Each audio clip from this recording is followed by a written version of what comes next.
Welcome back to the United States of America. Today, we're talking about something very real and very close to my heart because we're here to tell you that everything that you're eating is killing you.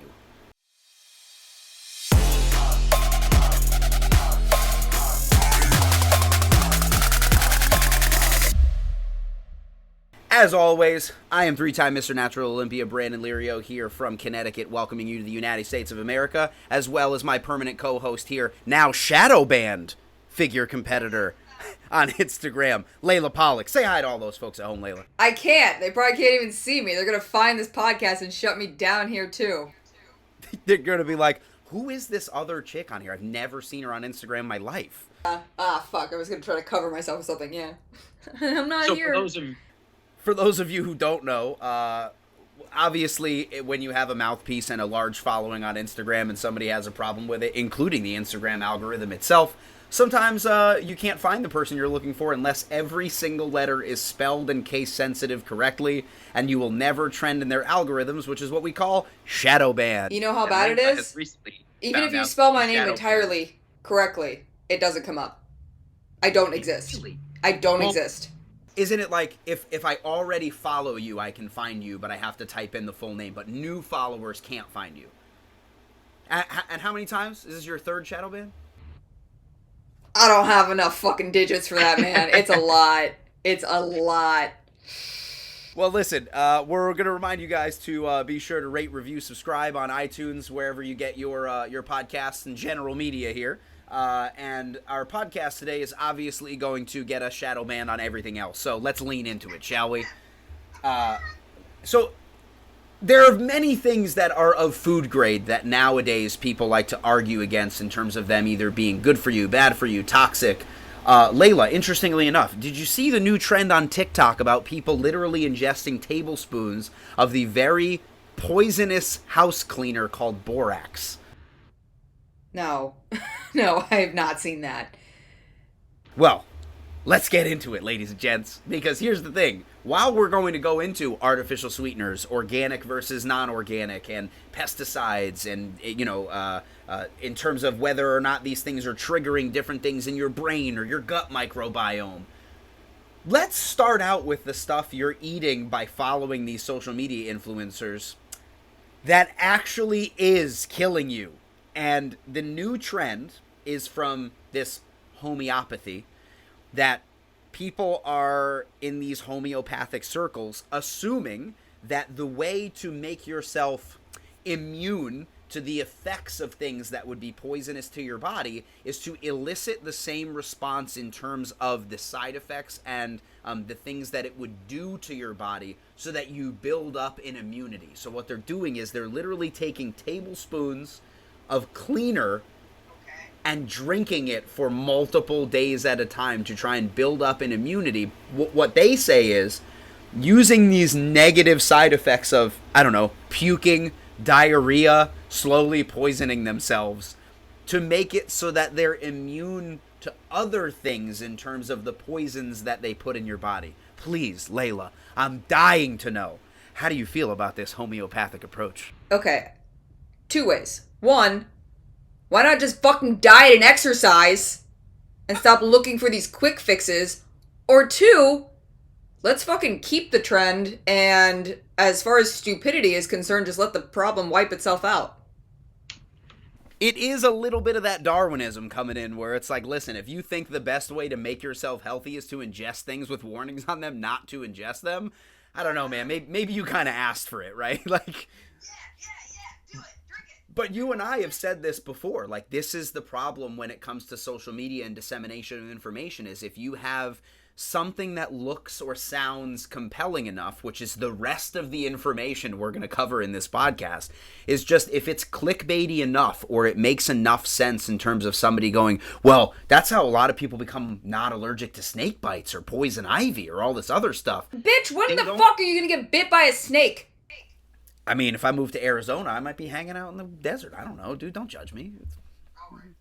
But, so, when we take a look at these trends as it relates to TikTok, Instagram, YouTube, whatever, there are people actually ingesting poison that come up with these roundabout ways of saying things that are actually food-grade ingestible, are poisoning you. And one of the main things, because there's so many of them out there, erythritol, sucralose, everything that comes with aspartame, right? All these studies that are coming out.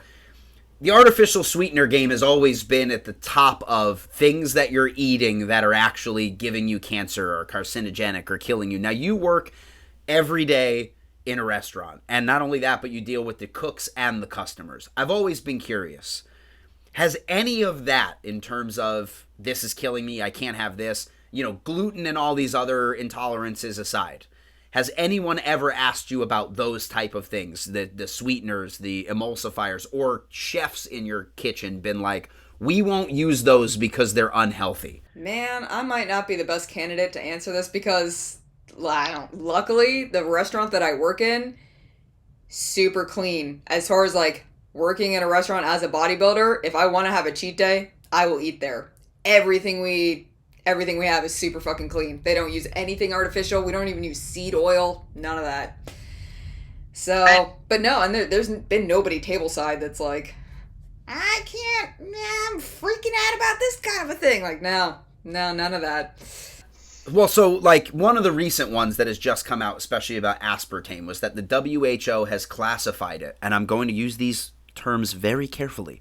I would like to admit to all of the folks at home that I flunked out of in my master's program in grad school. One of the classes that I had to take multiple times was the reading of statistics as it relates to health and fitness, right? So I'm very open and honest in terms of things that I'm very good at and things that I'm not good at. And anything that includes math, anything that includes trying to figure out, the mean, median, and mode and how it relates to degrees of freedom and all this other stuff, I'm not that great at it. But what I am very good at is sussing out the abstract at the end of these articles if you actually read them, and then going back and reading how they put these studies together, and then trying to figure out how much of it is truth and how much of it is people who are extrapolating things. And that's why I say this part.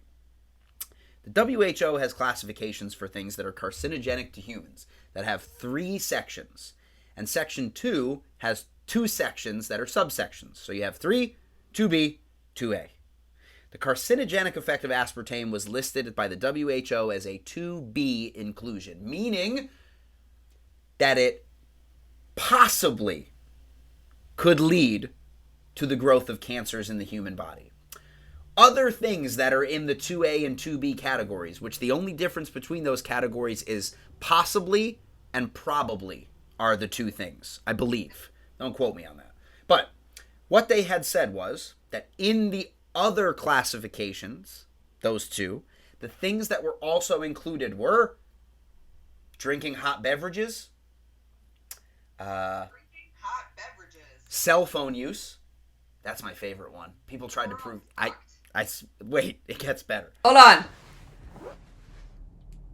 Oh, I can feel the cancer. Hey, listen, we're not going to promote cancer here, Layla. What are you doing, man?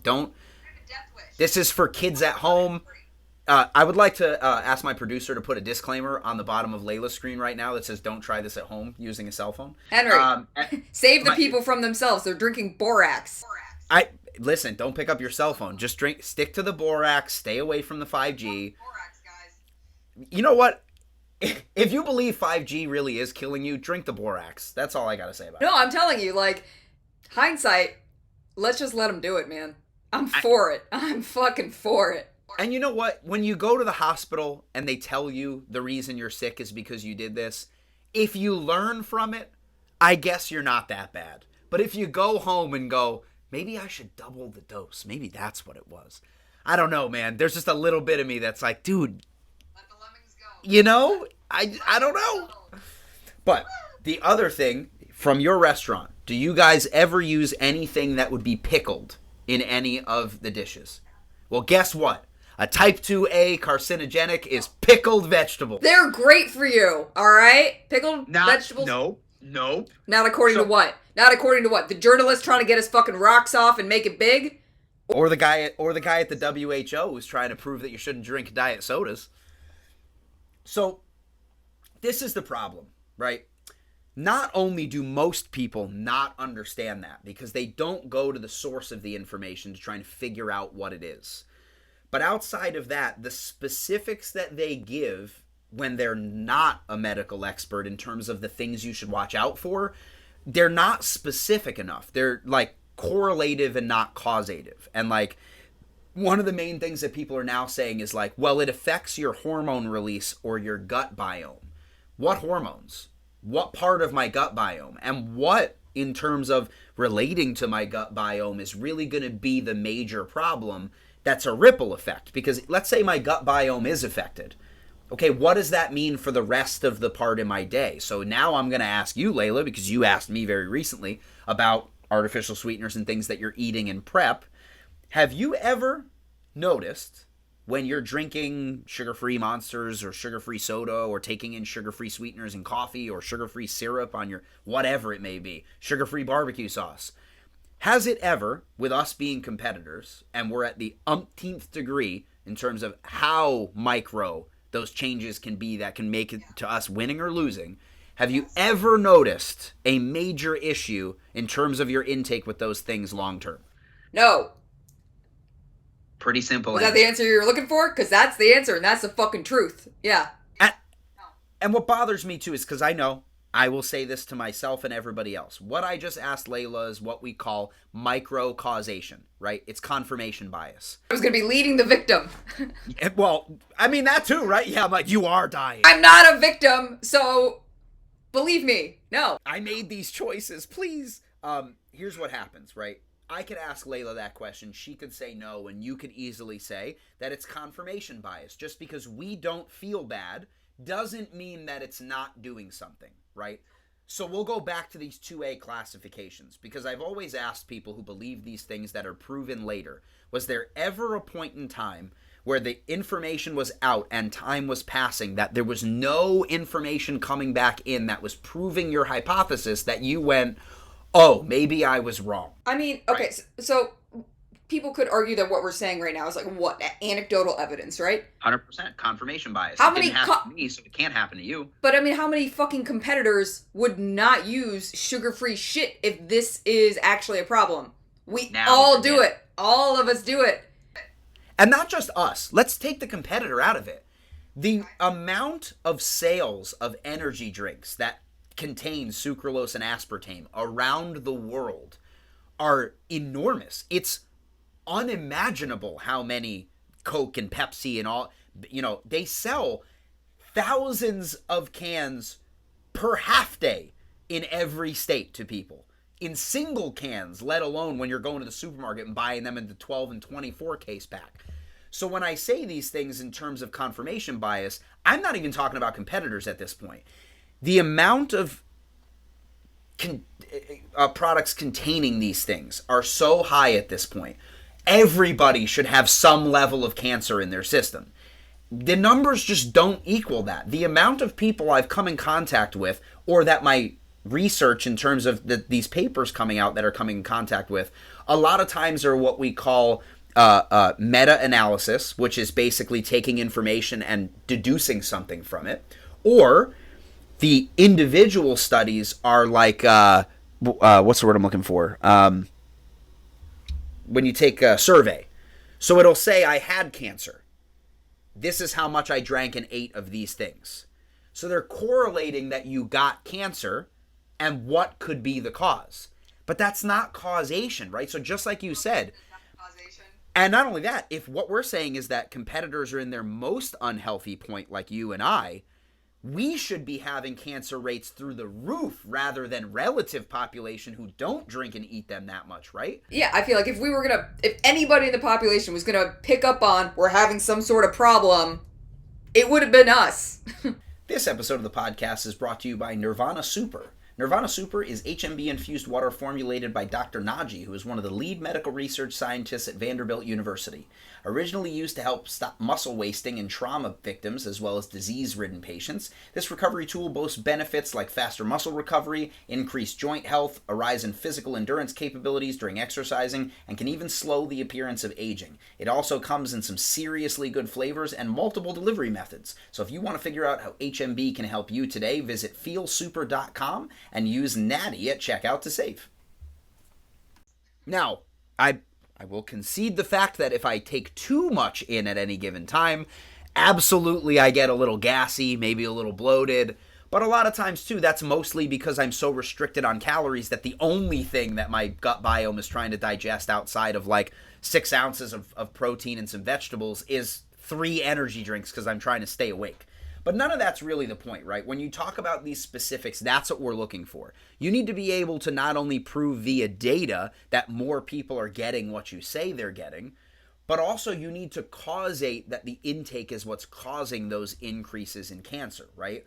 And so Layla bringing up a really important topic in terms of her restaurant associations is that her restaurant deals very realistically over a long period of time in whole food, small farm, straight to table type of recipes. So Layla, what would you say if I told you that there was now a current following as of the last 12 months that says that fruits and vegetables are really just sponges for all of the terrible things in the atmosphere, in the dirt, and in those pesticides to keep things off of these fruits and vegetables so that when you eat them, a guy literally said this on a podcast, you can take these strawberries, blend them, and then spray them on the other fruits because the amount of pesticides was so high that now it's just a pesticide in and of itself to spray on these fruits. So here you are in a small farm-to-table restaurant, one of the best in your area. How many people have come to you saying that they got cancer from their carbonara? From a strawberry? Their strawberry carbonara. The strawberry carbonara? Yeah, 0. Tell that guy to drink some Borax. Yeah. That's how we suss this out. Hey, man, do you eat Borax? Yeah. Microdosing that pesticide. It's going to be good for you. It'll work out in the end. So, don't eat your fruits and vegetables, man. Shit's getting crazy out there. I'm going to tell a personal story here, and I'm not going to name the person because even though I don't get along with this person, I wish them the best. That's my job. I drop names, you know. Yeah, I'm not going to. Because again, by the way, this person would never hear this, but in any case, it was a guy who, when I opened up one of my supplement stores, it was his duty in life to try to get me to get other people to understand that fruits and vegetables were killing them. What the fuck? He also believed that basically anything that wasn't protein was not required by the body, so that he was a carnivore essentially. But a red meat carnivore, even chicken sometimes, not a good thing. Fish, no way. Gotta be red meat. Has everything you need. You ever heard of essential amino acids? Okay, continue. Oh, wait.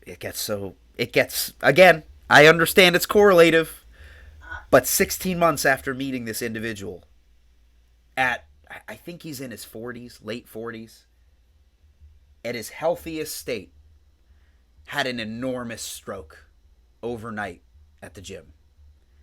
And in my head, I'm like, maybe a cup of broccoli could have helped you out, bro. I wish him the best. Speedy recovery, my man. But I've never had a stroke, and I eat a ton of fruits and vegetables. I know, confirmation bias. I get it. But the thing is that most of the people in my life and most of my competitors have eaten fruits and vegetables, and the amount of us that have had strokes are a big old goose egg. So, look, I think at the end of the day, what people are really doing, they don't care about their health. They care about purpose and control and power. And when you give yourself something so desperate to cling on to that you can, like, place all of your faith and your conviction in, it kind of gives you a reason to live, you know? Like, this is my thing and this is what I do and I'm a vegan! It's that kind of a thing. It's like, this is what I do. This is who I am. Like, yeah, you lack a personality, so you're grappling for something else to hang on to. Like, no, none of this shit's real. I'm sorry, your life is not that interesting. Eat your fruits and vegetables. I think I would agree in terms of the sense of like a virtue signaling almost, in terms of like I need to know. My thing has always been with that virtue signaling, and I've never understood this part as it relates to any group of people. I get that you want to be around like-minded individuals, but they choose these very minor bullet points that mean the most, and they're like, those are the people I'm seeking out, even if the vast majority of the other stuff is just not only not important, But I've literally seen people be like, yeah, I know that part of it's not really true, but it kind of comes with the territory. Like, dude, you're admitting to believing in a lie the same way as if I were in my 50s going, Santa Claus is real? What are you talking about? Like, that's bananas to me that you're willing to let other people. People are desperate for something to believe in and What do you think it is? Like connection? Like I need to be around people, and if this is how I get it, then so be it? I think for the people that are the front man for these types of things, everybody wants to be Jesus, right? Everybody wants to be. I agree with that. Oh, there's definitely a level of like, you know what I mean? Yeah. Yeah, like we all want the same thing, except I want a bigger piece of it. Like that's, there are those types of people that want to lead people and, be celebrated and held up and whatever. And then everybody else, like, yeah, like most people just kind of want to have something to follow. And I think especially, not to get all like Jungian theory and throw Nietzsche in there too, but we don't struggle anymore, we don't struggle and we don't suffer. We have no purpose. We're like listlessly living our lives from one distraction to the next, like, and you have something to hold on to finally, and it's strawberries are killing you. Hey, if that's the first thing that enters like your pathway and you grab onto it, I mean, it gives you something. It gives you that's something. True. Like that's true. It's the same way they say like, and this is therapeutic. This is not Layla and her like cunty shadow band type of personality. This is people get offended because it makes them feel powerful. That is why people get so offended. Like it gives you something to do. Yeah. I guess for me too, like I don't know if I knew something was genuinely not provable or that there were counter arguments to what I was trying to say. I guess the thing that I value most in terms of all of this as it relates to even these arguments over stupid artificial sweeteners and stuff is like, I want people to consider me credible. And that means that if I was wrong, I'd be willing to say, turns out, in fact, I will put myself directly in the line of fire. If you'd have asked me in 2006 to 2010, if I believed that steroids really were responsible for massive deaths, you can go back and listen to my old stuff. I would say no, because there wasn't a cascading of hundreds of people that were just dying of relatively the same cause and effect of enlarged hearts or blood clots or whatever it may be, blood viscosity issues, liver failures. We saw there were certain people who were mega dosing major compounds that, yes, your liver turned into styrofoam and you died. Okay, that doesn't mean that it's any more dangerous than overdosing on Tylenol. But then as it started to come out where the vast majority of these bodybuilders dying before 50 were able to have the same relative toxicity in their blood, the same problems with their heart, left ventricular hypertrophy, whatever it may be, I ate crow and came out and immediately was like, I don't necessarily know that TRT would kill anybody. However, if your federation requires you to mega dose things that are toxic to your kidneys and livers and causing you this hypertrophy in the left ventricle of your heart, then for sure, I believe that that would be a negative side effect of a sport that we're supporting. I had to eat crow and be like, I now 100% believe that's real.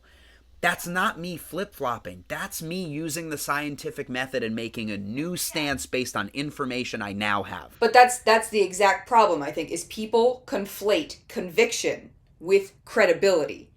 Yeah. You know what I mean? Like, oh, they say, yeah, if you're yelling the loudest, then you're the most credible. Right, exactly. Like, and if you flip-flop, if you're like, oh, hey, I was wrong, somehow that diminishes your credibility when it should do the exact opposite. This 100%. Person is being honest about something they were not right about. But no, if you just bulldoze through and like, nope, I'm right all the time. Like, people are like, well, that person must know what's going on. Let's go follow them. Like, that's how we work now. Everything is black and white. And here's the funny thing about that black and white detail of it, right? I'm going to dial this right back to these artificial sweeteners, because then sucralose, which is one of the other main things that you find in these artificial sweeteners, has recently had a study come out on it that everybody globbed onto. And I train at my gym, one of the local news anchors here, and she mentioned it. And I was like, ugh. Sucralose has been shown to cause quote-unquote DNA damage.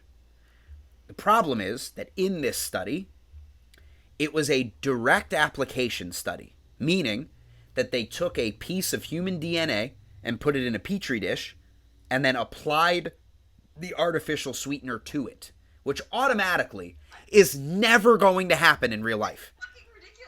However, I will concede that in the scientific method, sometimes we do that so that we don't test live subjects, because if you were able to add, let's say, something as powerful as fentanyl, and I were to take an absolute nanogram amount and place it on that DNA, and the DNA just dissolves, then it probably shouldn't be anywhere near organic material. However, pause for effect. The problem is, if you read the study, it mentions the dosage. Layla, I'm gonna give you 30 seconds to try to figure out the concentration in terms of times.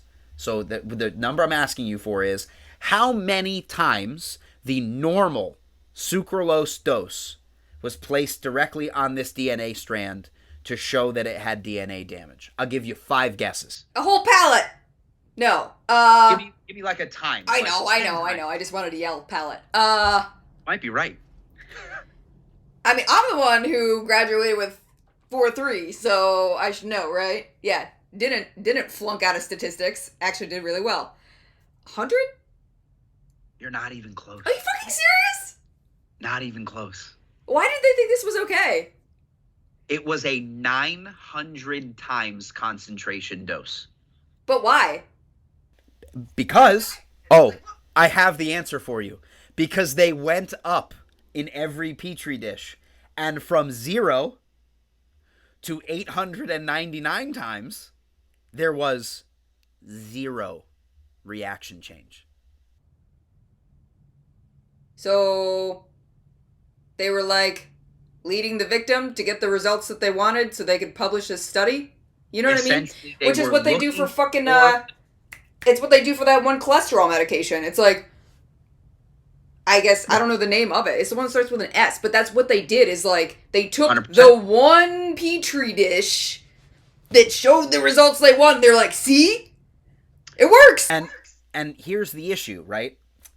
No one, unless you go look for the information, is going to hear that. And I know, outside of, Lane Norton or Mike Israetel or, Dr. Christie, like some of these, my friend who actually is a registered dietitian for the Clippers, Jess Isaacs, she's awesome, has always been like, this isn't what you guys think it is. And they're right in the sense that what you just said really creates the idea of you dosed the poison. But the idea that that poison is a reasonable level of suspicion in terms of whether or not anyone would be around that amount is unreasonable. That's an unreasonable assumption to make. You drink enough water, you'll die. Did you know that? And yet, all the way back to the beginning, on the Borax box, it says don't consume this. And motherfuckers are mixing it with vodka, trying to take it down nice and easy. Brandon, right? They can't read. Maybe that's what it is. Maybe they saw the number 900 and they were like, oh, it's 900 times more toxic. Now. Okay, so sweeteners, sugars. This is ultimately not bad for you, right? So I guess we can't say that in stone on a podcast, right? I say it like this because you really hit the nail on the head when you kind of like go like this and you're like, is it? Isn't it? The first question people always ask when we have proof is, who funded the study, right? Yes. This is the part I hate bringing up. No, it wasn't. But the part that I hate about this is I always ask this question. Layla, you work 100 hours a week, 8 days a week, right? I mean, kind of, but yeah. Would you take your money and fund a study to figure out if what I'm drinking here in this bottle, by our sponsor, is safe or not? We're leading the victim again. You guys know what the answer is. Right. So what I'm saying here is when people ask this, well, who funded the study? You're not going to do it. So when they say things like, well, this study was funded by a company that wanted to use the artificial sweetener to prove that it wasn't unsafe. Yeah, no shit. Because I'm not going to pay for the study. They're going to because they want to prove that it's safe or unsafe. I'm not saying that there's not a conflict of interest possibly, but you can't just say that because none of us were going to go to Big Sugar and go, you know what? We really need to run more studies on this. I got $100 in my pocket here. Let me just, okay, do a study and let's find out if it's safe. No, no one is and by the way, people producing vaccines, people producing artificial sweeteners, people producing organic materials, they're the ones that are trying to prove that and by the way, the burden of proof as it relates to the United States is always on the person who is saying that something is or isn't. So if I say to someone, okay, sucralose is dangerous, you have to prove that. If you don't have the means or the money, then guess what? What you just said is just conjecture. So if I told you, Layla, that this study was funded by, let's say, and I'm not saying it is, I did not look at who funded this on purpose.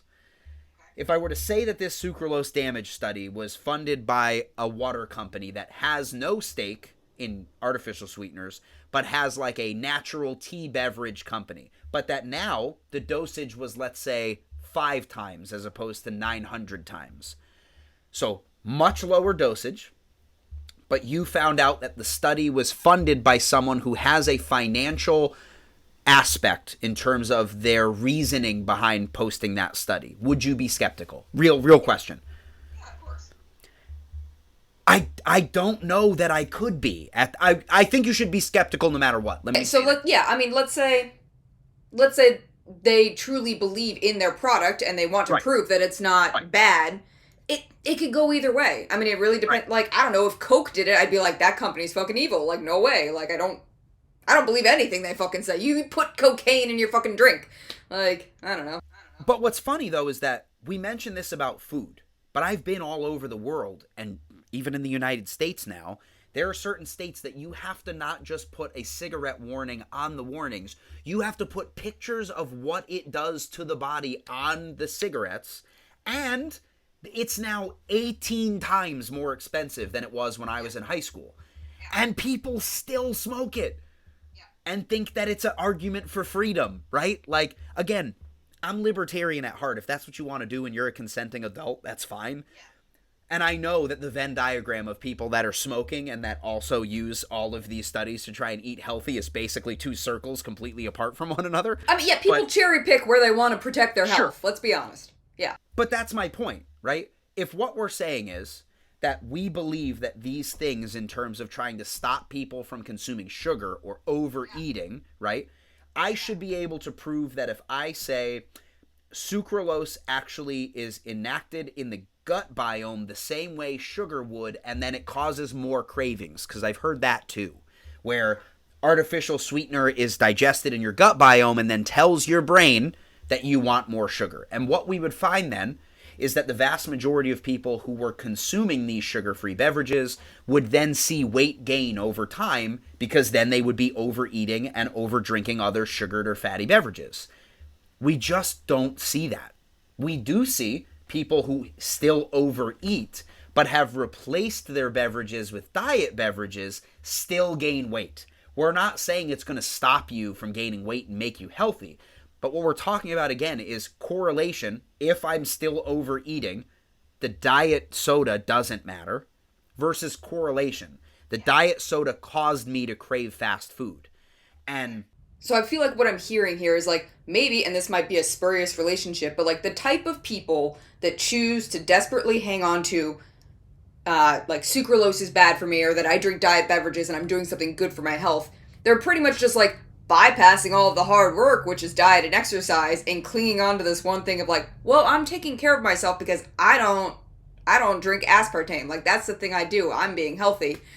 You know what I mean? Like, you won't just diet and exercise and do the right fucking thing. Instead, you're trying to like optimize. You're trying to skip straight to the top and like yeah, cherry pick all these things that are easy to do and easy to grab onto, you're not actually going to be the type of person that will take care of your health, which is actually hard. This episode of the podcast is brought to you by NutraBio. NutraBio, with no compromise since 1996, they never hide behind proprietary blends and always tout transparent labels. With industry-leading formulations, all with clinical dosages of ingredients and products spanning from bodybuilders to athletes to just general health clients, NutraBio has exactly what you need to take your goals to the next level. Hit up NutraBio.com and use code word NATTY at checkout to save. My favorite thing that you just said is cherry picking, because there is a very important note here, which is that, especially as it relates to artificial sweeteners, there are just as many studies disproving the causation, and in some cases even correlation, as there are those studies that are correlatively positive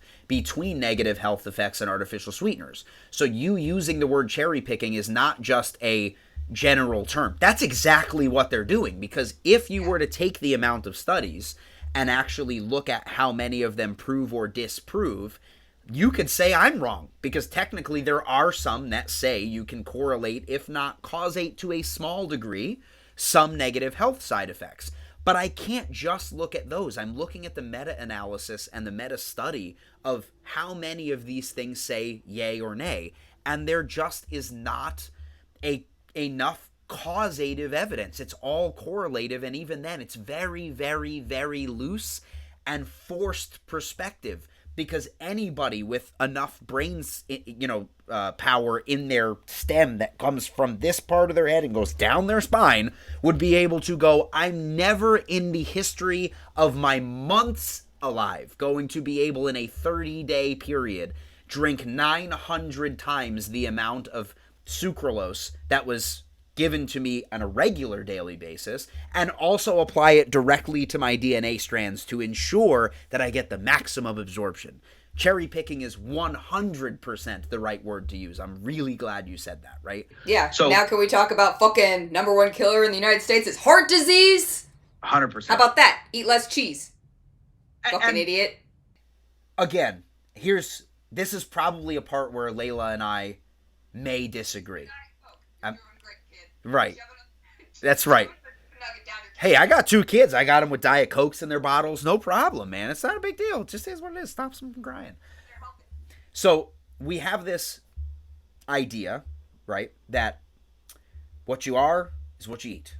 And there is... What you are is only what you eat. Right. And there is a lot of value to that. Yeah. So now the question becomes, outside of the information dissemination aspect, what we do know, based on multitudes of studies, including people who have shown very clearly that you can still lose weight and be in a caloric deficit by eating nothing but junk food, have all but said at the same time, but I feel like garbage, I don't operate the same, I'm tired all the time. But their goal was just to tell you overeating is your problem if weight loss is your main concern. Whole food intake is important if you want to be a healthy individual. We may have different thoughts on this, and I loved when we picked this topic because I wanted to hear your thoughts on it. Okay. I'll give you mine first. Again, libertarian at heart. McDonald's is a corporation. I don't believe they should be able to advertise to children. Getting that right off the bat.